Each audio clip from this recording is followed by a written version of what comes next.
Alrighty, so I'm back. So we're going to finish this bike up. This is that 26-inch beach cruiser with the rear shifter.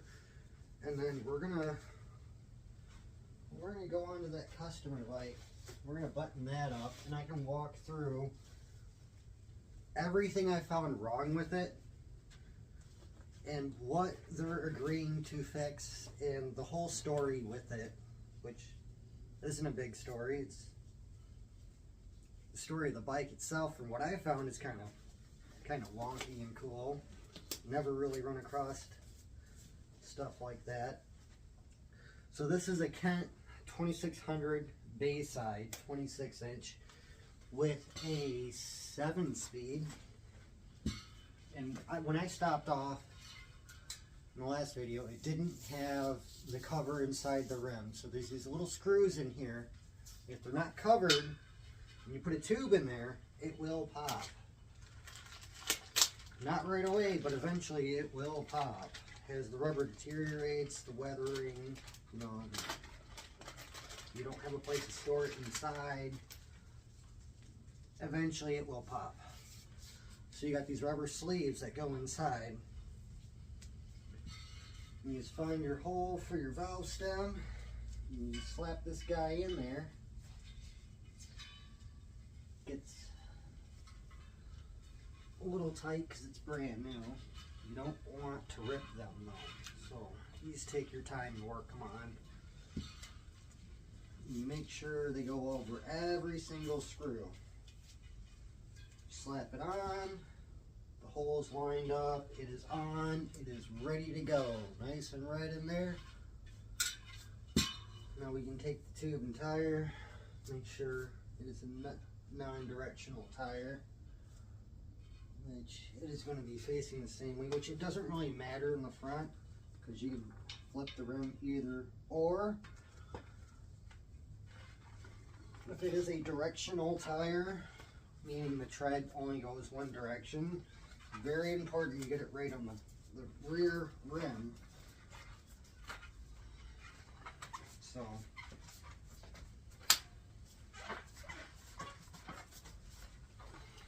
easy stuff,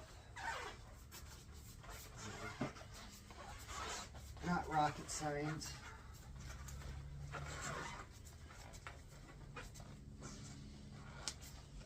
And I guess to explain how I got into this, as a kid I had to learn how to fix my own bikes because I didn't have the luxury to send a bike to a bike shop. And I always wanted to be able to fix my own stuff. So at like the age of 12 or so, I started messing with my bikes.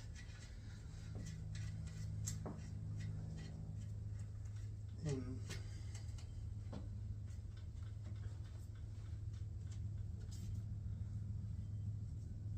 sorry, I heard a noise. And I by no means had funds to pay somebody else to fix my stuff.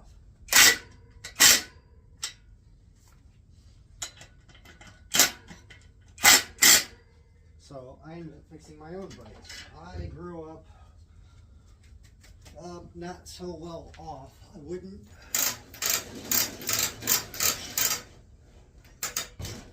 say I was poor because in my mind as a kid, I had everything I needed. I had food, I had friends, I had fun. Growing into an adult, I had realized that I grew up in Section 8 housing authority assistance type stuff where you were the less fortunate that had to budget on everything, which I didn't see it that way. I thought my childhood was great. My friends were awesome. We did a lot of shenanigans. We were the nuisance of the neighborhood.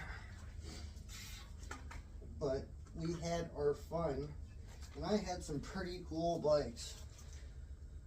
and they were all stolen by the time I had my driver's license. So that kind of gets me into why I'm doing this now. I'm not saying that I was a bad kid, but I wasn't necessarily the best kid.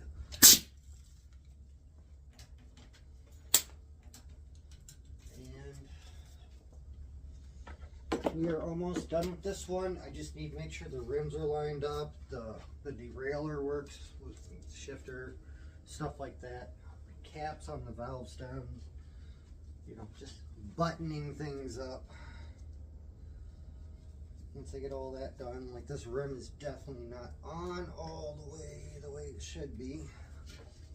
If it is, then the fender is a little bent, and that's okay, we can fix that, that's easy. Rear rim is definitely on point, so we'll give it a quick pedal and a shift. She's in the 7th.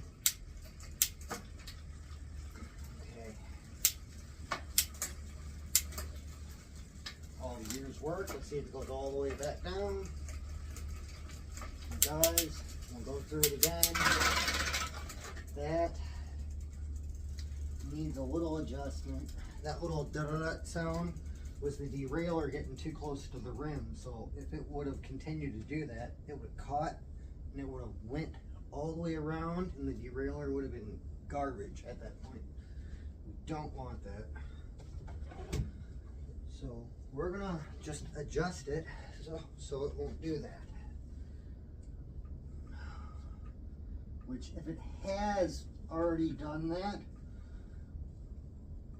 it'll either A, slightly bend the derailleur and you won't know that it did it, which will make it really hard to figure this out, or it'll destroy the derailleur, which you'll tell because the derailleur wouldn't be sitting where it's supposed to be sitting.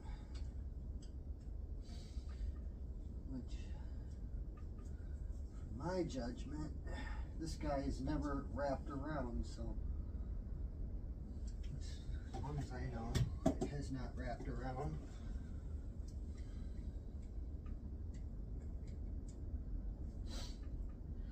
These little adjustments is what gets people just not wanting to sit there and fiddle-faddle with it. So let's tapping. She's lightly tapping. We're going to figure it out right here.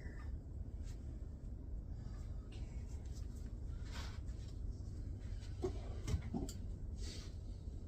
So the last thing I want to do is give somebody a bike that's going to do that. You know, they don't know any better. They'll be shifting it. They'll hear that. They won't think nothing of it, and then they won't be able to ride it, and that would not be fun.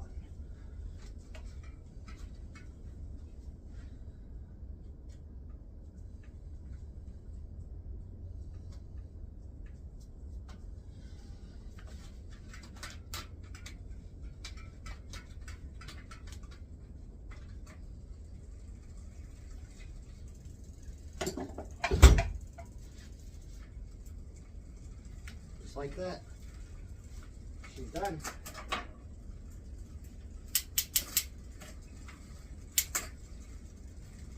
Yeah, not touching the rim no more. Goes through all the gears, stops. Check that off is okay. Now the front, we need to center this rim. It is off by a little bit. So we're going to loosen it.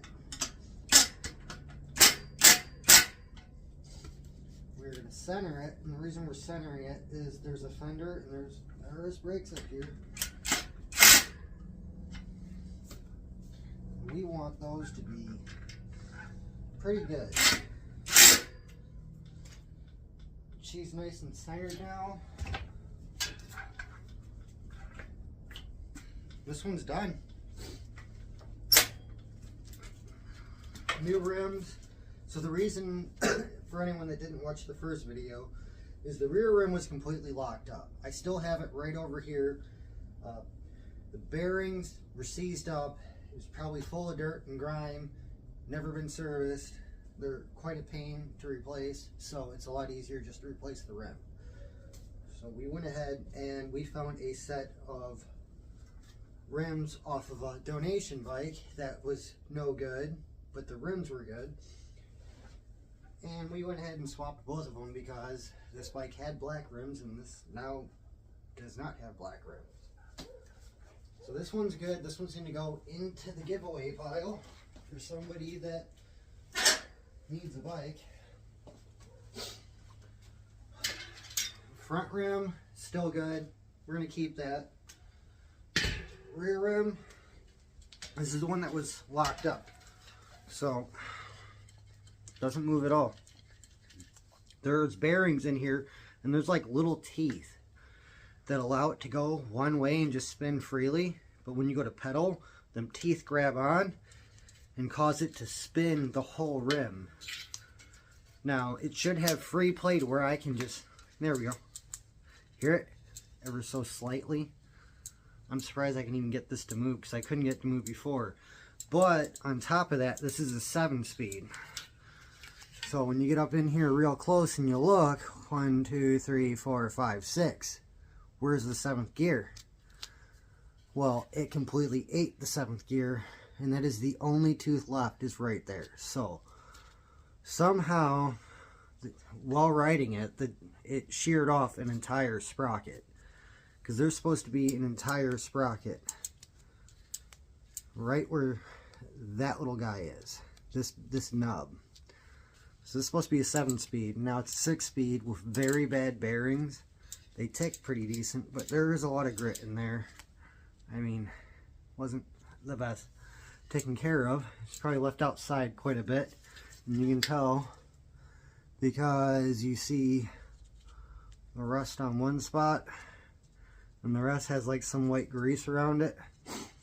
That grease is cool for exterior stuff, but if it gets in these bearings, it can probably eat these bearings up because they need actual grease. Never ever put like WD-40 or anything inside these bearings. It will eat them up alive and then they will lock up and not spin. It wasn't spinning earlier, but this thing's trash.